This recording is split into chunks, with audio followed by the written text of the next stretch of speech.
Hey y'all, John the Ruler back with another video. If you are new here, welcome to my channel. If you're not new here, my A1 Day Ones, I appreciate y'all for tuning in. The love that y'all have for me is reciprocated. If you are new here, my name is Rajava. I did 8.5 years in the Department of Corrections off of a 10-year sentence in prison for trafficking in cocaine. Most of my story is already documented on my channel, so you can just shoot over there and catch up if you are lost, because honey, it's a lot. Okay, so today we're going to talk about confinement. All right, and we're going to talk about a time in particular in confinement, but we're going to talk about confinement altogether.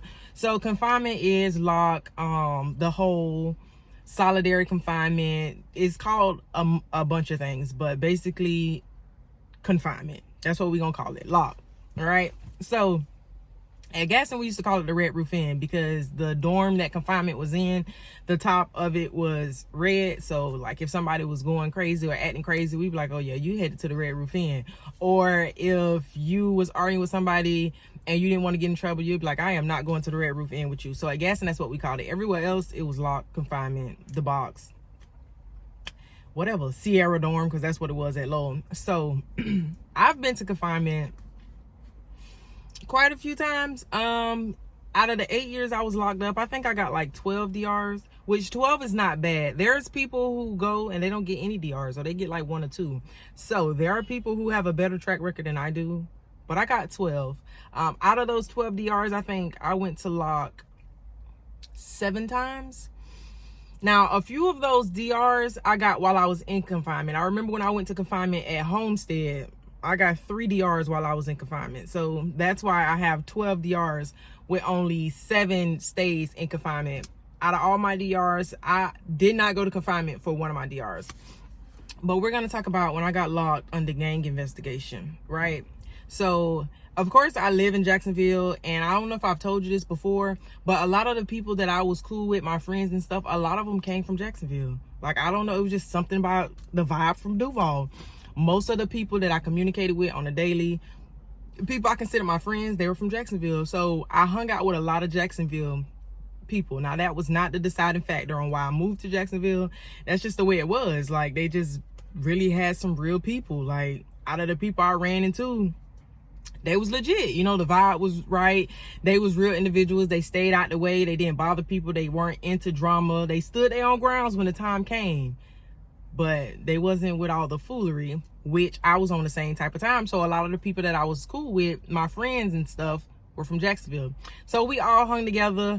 And the thing about Jacksonville, honey, they gonna hang together. Like, they gonna stand up for each other, like right, wrong, or indifferent. Like, they gonna have each other's back. It don't matter if they not getting along, if they not talking at the moment. Like, they gonna always slide for each other. And I always respected that about it. So all the people that I hung with, they was really about that. Like, one of the girls, she has life. I love her to death. She has life. And I had never been to Jacksonville. And just from like hearing their stories and them talking about Jacksonville, like, I feel like I knew Jacksonville. I feel like I knew about Moncrief. I feel like I knew about Eureka Gardens. I felt like I knew about Out East. Like, I used to be talking about Out East. Like, I was from Jacksonville. And I'd be like, oh, that's the girl you was telling me about from Out East.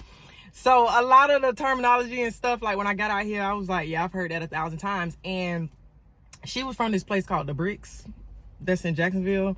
I don't know what The Bricks is now, because like the people who I've ran into out here, they don't talk about The Bricks. But I remember this one time she was fighting this girl.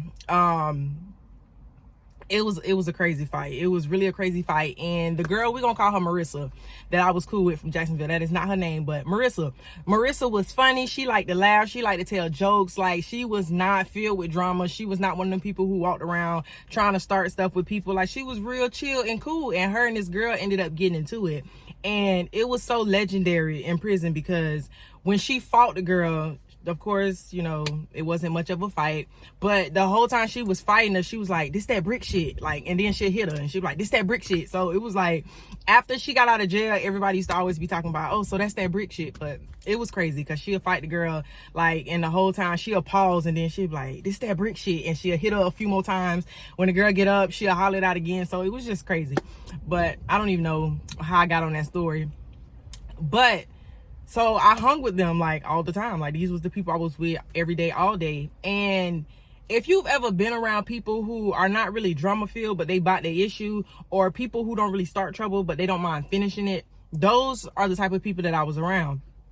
So on multiple occasions, like, you know, fights break out, like they'll get into it with somebody, and the people that I was locked up with from Jacksonville, they had a lot of time. I'm talking about 15, 25, life, natural life, 35. So they had long periods of time. And I've told y'all in other videos, like, no matter how much you try to stay out of trouble in prison, sometimes you have to play prison. Like, sometimes you have to, even if you don't want to fight and you don't want to get in trouble, sometimes you have to do what you have to do. Like, you can't just let people just walk over you. You can't just let people try you. Like, it's certain things you can walk away from and be like, all right, I'm gonna let you have that. But it's a lot of things, like, you got to stand on business, and Jacksonville was standing on business. So it got to the point where people started being intimidated by a lot of the people I hung out with. Now, the fights that I got into, they weren't related to anything with the people from Jacksonville that I was hanging. Well, one of them was when I was at Homestead. But it got to a point where these people just did not like us, and they ended up saying that we was a clique, we was a gang, and that we was like terrorizing people, and we was, you know, bullying people and stuff of that nature. And one of my homies had just got into a fight with the girl's girlfriend. So they ended up writing requests on us, and all of us went to confinement. There was like 8 of us who went to confinement based off of a request form. Now, I've told y'all before what a request form is. It's like a referral, not like a referral, but it's like, you know, the form you have in school where you have to fill it out and like request anything. That's what it's like. You put your name, you put what department you want it to go to, whether it's classification, medical, if it's property, if it's security. You just put where you want it to go and you write requests. Now, people use requests for, listen, in women's prison, they use request forms to snitch. They will tell any and everything. Like, if you sneeze wrong, they're gonna write a request and be like, she in here sneezing crazy, she probably got the corona. If they don't like you and they don't want to fight you, or they scared to fight you, or they just want to get rid of you and don't want to go to jail, because a lot of people don't want to go to confinement, they will write requests and they will lie. They will say stuff like, oh, she got drugs, she be selling drugs there, and then you'll have an officer randomly come, knock all your stuff over, take all your contraband, just searching all your stuff. Or depending on what you say and how good you are with that penmanship, okay, with that snitching pen, they would just come lock you. Like, they don't need no facts, they don't need no evidence. In prison, you don't need evidence, okay? It's not what they can prove, it's what they feel. All right, so if an officer already don't like you, and then you get an inmate to play on the fact that officer don't like you, you're going to jail. So they wrote this request, and it was like we was gang affiliated, we was intimidating people, we was harassing people. So we ended up going to jail. Now, at first we didn't know why we was in jail. They just came, pack up all your stuff, turn around, submit the hand restraints, and we like, what's going on? So they put us in handcuffs, they take us to jail. Now, we're in confinement, and the thing about being under investigation, you can be under investigation from anywhere from 0 to 180 days. Now, at 180 days, they have to either rule the investigation inconclusive and let you go, or they just restart it. They file paperwork and restart an investigation, so they can keep you in confinement as long as they want to. Now, when you're in confinement under investigation, you're not DC status, which means in trouble. It's just like you're just pending, like, review of the investigation. You can still only have certain canteen items. It's like 5 of them. They'll let you order once a week. You can have 5 canteen items. You can have like your stamps. You can have your envelopes. You don't get phone calls. If you have, now they have tablets. You do not get your tablet in confinement. And I'm gonna tell y'all some of the worst things about confinement before I finish this story, right? So, mind you, the confinement cell is a little bit bigger than my car.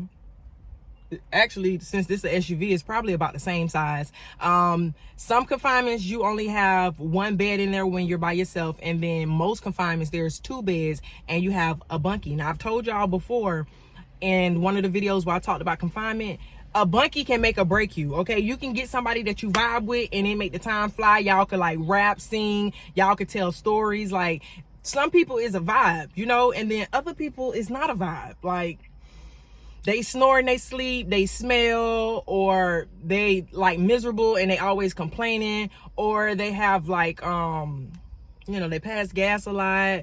anything can happen. Like, or they crazy and they be just on the door talking all day long and just you can't get no sleep. So a bunkie can make you or break you. So going to confinement, they say they put you with people you're compatible with, but I've been in confinement a few times and it's like, ain't no way I'm compatible. Like, how? The compatibility got to be the fact that both of us got a pulse and both of us have the same lady parts. Like, that's the only compatibility. I remember I was in confinement with this older white lady. When I tell you, she could not do time. So, like, one of the terms in prison is laying down. So when you say lay down, you're referring to confinement, going to jail, going to lock. So a lot of people be like, oh, I can't lay. And when they say I can't lay, that means I can't do no time in confinement. Like, I go crazy. Like, I don't want to go to jail. And then you got other people who be like, oh, I can lay, it's nothing. Like, go put me in confinement, I'll lay down, do my time, I'm going to sleep, I'm going to read, I'm going to do whatever it is. This lady could not lay. So she was in confinement. She was always, every time an officer walked by, she was stopping them and harassing them, like asking them for medication. Mind you, the medication in prison is ibuprofen. Anybody who know anything, ibuprofen is not doing nothing. They give you a pack of 2. And then you have to sign for it. So they're not going to give you more ibuprofen for like 6 to 8 hours because you have to sign for it. So it's ibuprofen, okay? It's not doing nothing.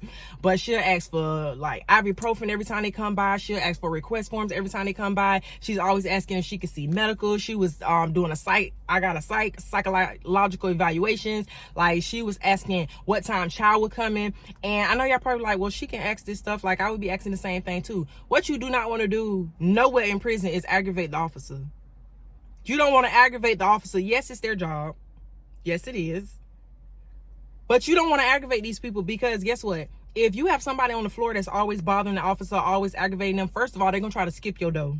Okay? They're going to try to pass you by all means necessary. You're going to eat last because they're not going to want to come to your window. Or when you actually need something, they're going to feel like you either asking for your bunkie or they're going to get tired of coming to this room and they're going to be like, oh, well, I already gave her ibuprofen, I'm not coming back. So you don't want to aggravate the officer, like, because it's already so hard if you're on your cycle to get past. If you actually need toilet paper, it's hard to get stuff you need. So this lady, and she was always like on the door, like, get me out of here. I don't want to be in here. And like, where's classification?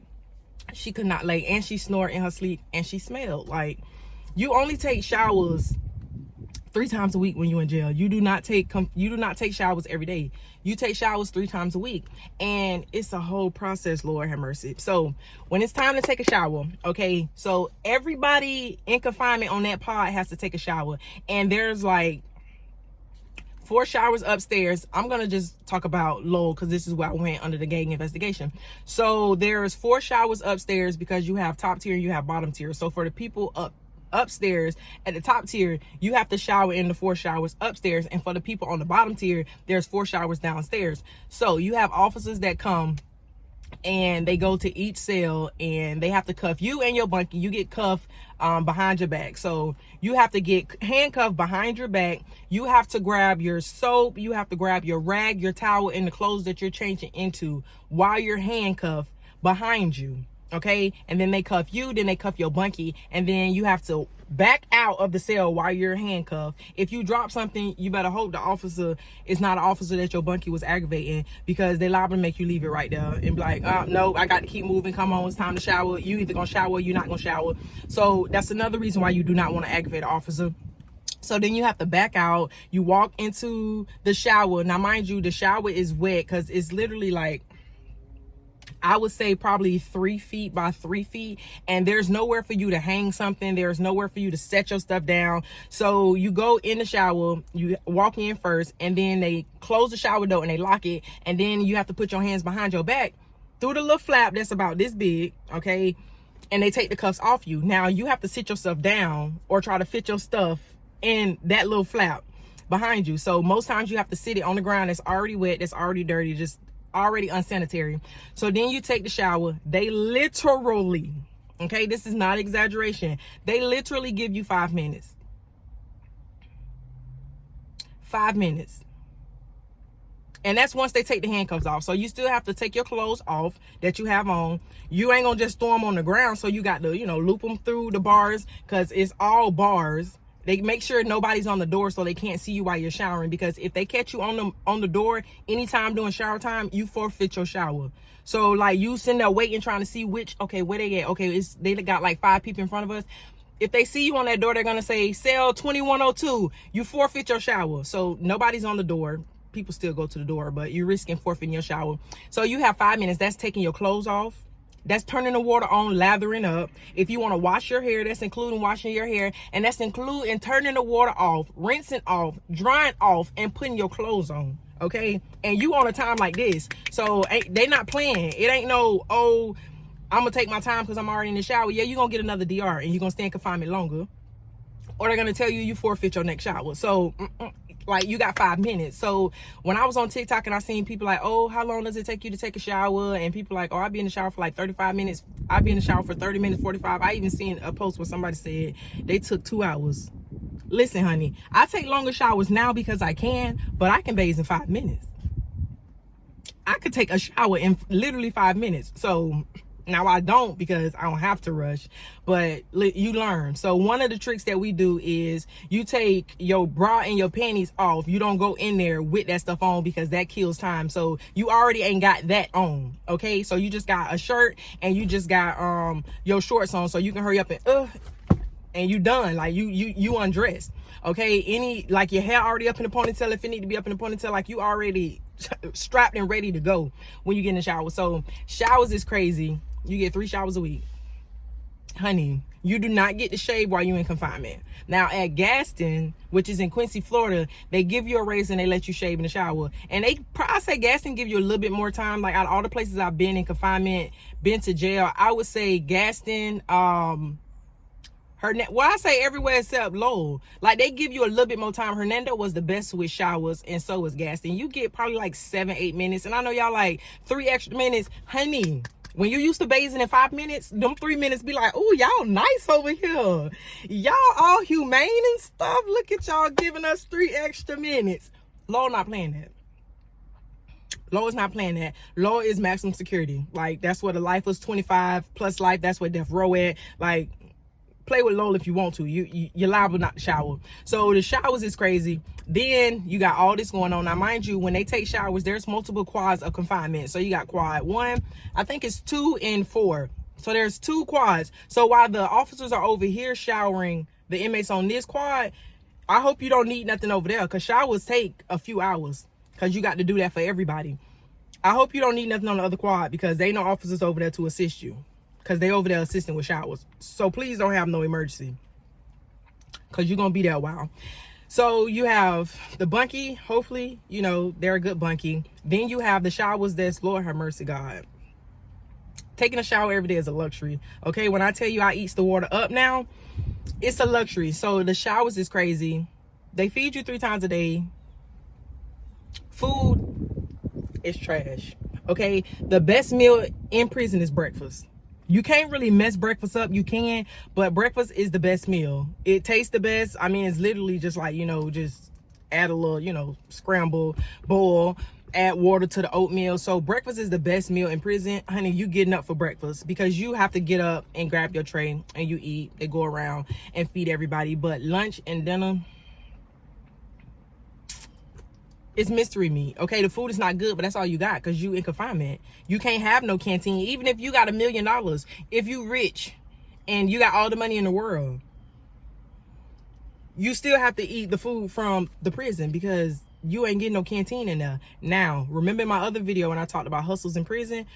You can pay people to smuggle food in for you. Okay, there's multiple ways you can do that. It costs a lot and it's not always guaranteed. So you may get a little bit of stuff in there, but every time you come out your cell, they search it. So when you come out your cell and you go take a shower, they search your cell. Okay, so once again, if you have contraband, you got to strap it somewhere on you and you got to take it with you to the shower. And then you got some officers that pat you down before. So it's just all a gamble, right? So you also hungry, right? And then on top of that, I sleep. So if like when I went to jail and I had 30 days, them first 2 weeks I was asleep. I'm talking about sun up to sundown. I'm sleeping like I don't have a life because I don't.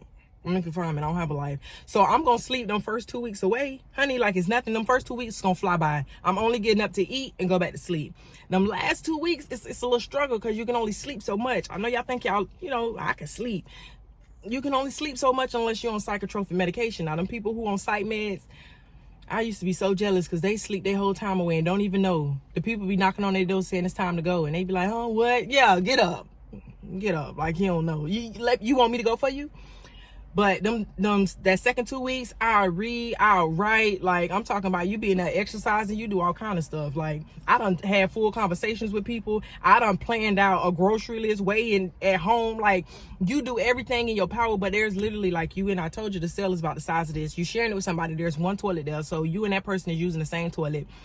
When they on their cycle using the toilet, when they on their cycle using the toilet, you're gonna use it right behind them. Ain't no bleach in there. They do send caustics around and you can clean, so they do come around with that. But the caustics is like this much of a solution and this much water.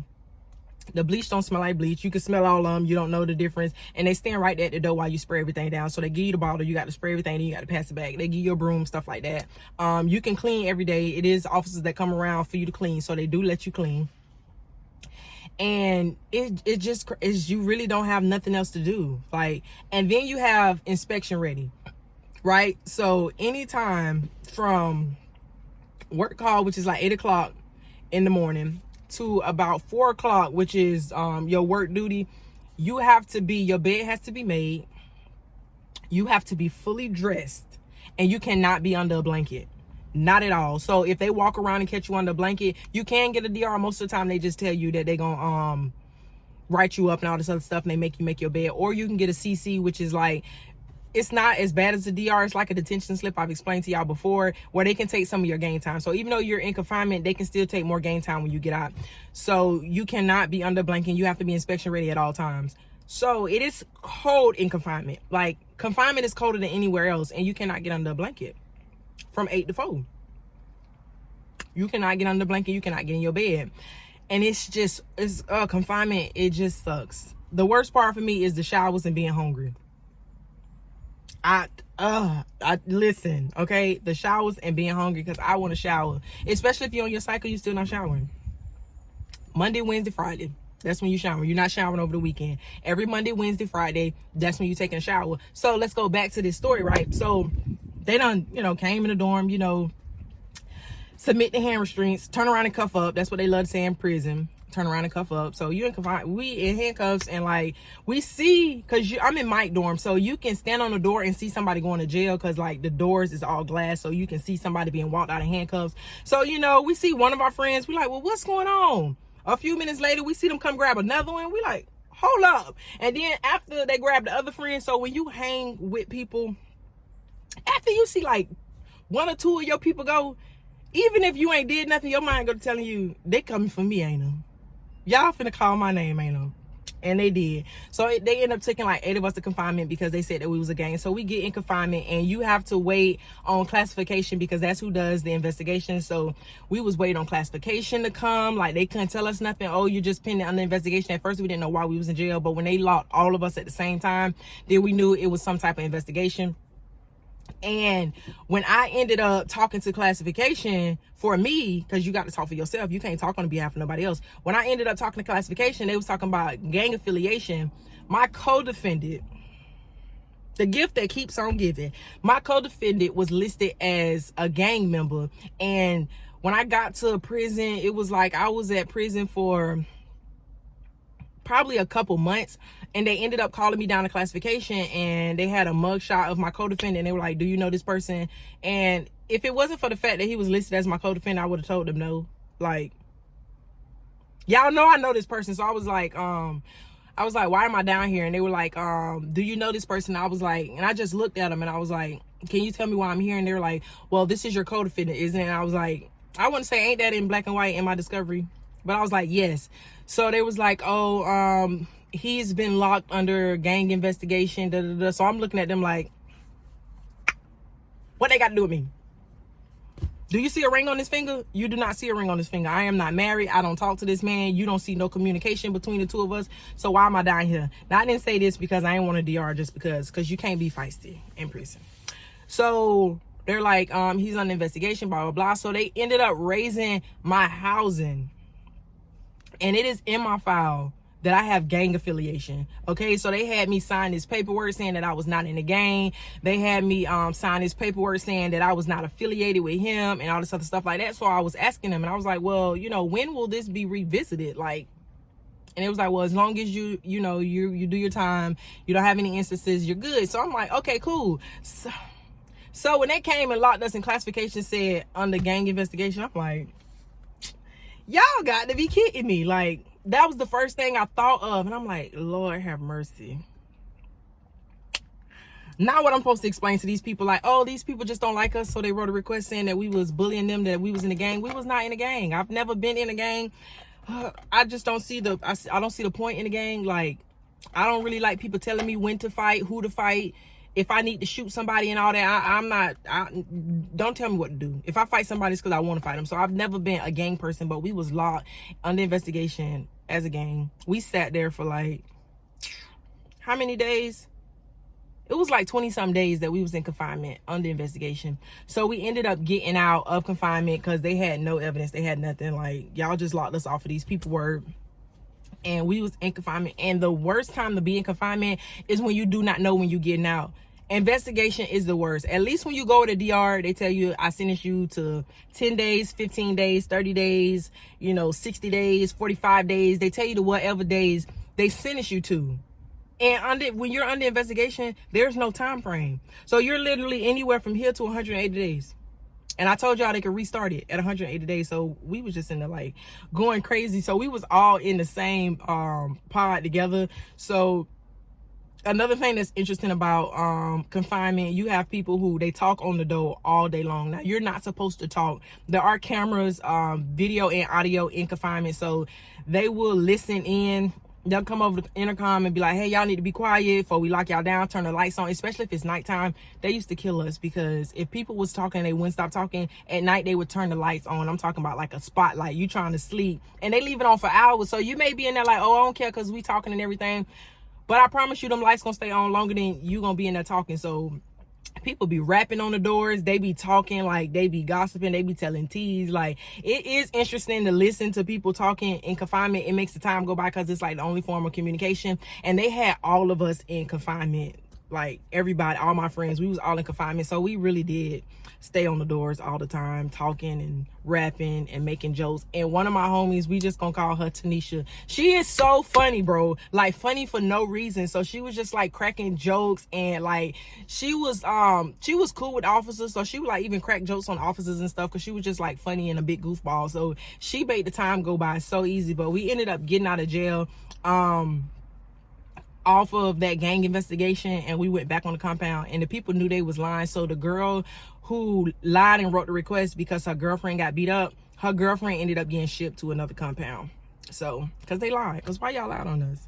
Like, why y'all lying? And then she ended up moving to the main as well because she was afraid that we was gonna attack her.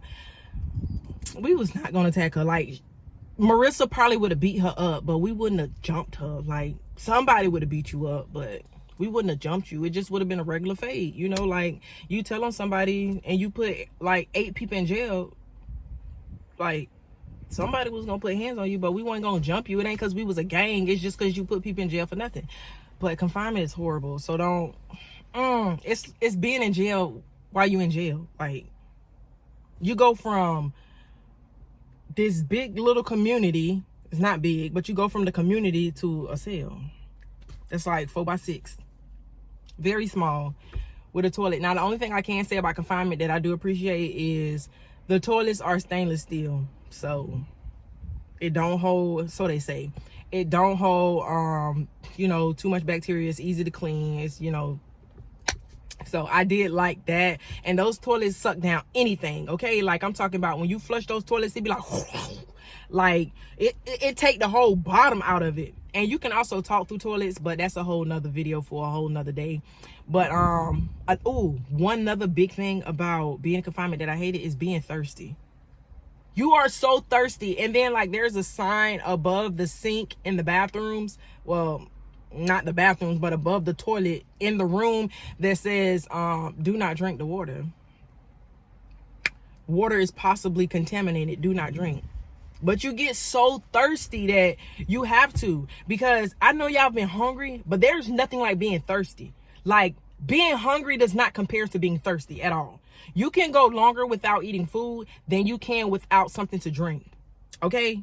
You will be crazier and you will do more things for something to drink than you will for some food. So if you think being hangry turns you into another person, be thirsty. It's so miserable. Being hungry is miserable, but being thirsty, you feel like you dying, like your body's shutting down on you. Like your body is like, girl, I'm not with this, because what? Why you ain't got me nothing to drink? Okay, I'm gonna show you not to play with me. But being thirsty is the worst. But I kept y'all longer than I planned on. These videos keep me in longer and longer, but I hope y'all have a great day. I did take some pictures of my little cute little outfit. I do got my man chain on, so he gonna be, you know, in a few of my outfits. And I get questions about the lipstick that I be wearing, and I always forget. So today, I bought it for y'all. So this is the lip. I outlined it in just a regular brown eyeliner. No, it's a lip liner. This one was a lip liner. It was more milky, so the outline is in brown. And then this is what is on my lips. It is, let's see, can you see it? We'll do the influencer hand. I don't want to focus, but it's the NYX puff powder lippy professional makeup. And this is, let's see, Teacher's Pet. Oh, this is Teacher's Pet. It's PPL 13. Let me see if y'all can see that. They play ahead. Y'all can't see it, but I love this applicator, and it's really soft, and it is matte, but it's creamy. So it's not like a dry matte, and it smells good. So it's not a dry matte where it dries out your lips. It's creamy, and I love it. Okay, so this is my lipstick that I have on today. And if y'all remember my product review video, look at my watch. I told y'all I was gonna wear it. Yes, I said so. All right, but that's all I have for y'all. Y'all have a good day. I will see y'all later.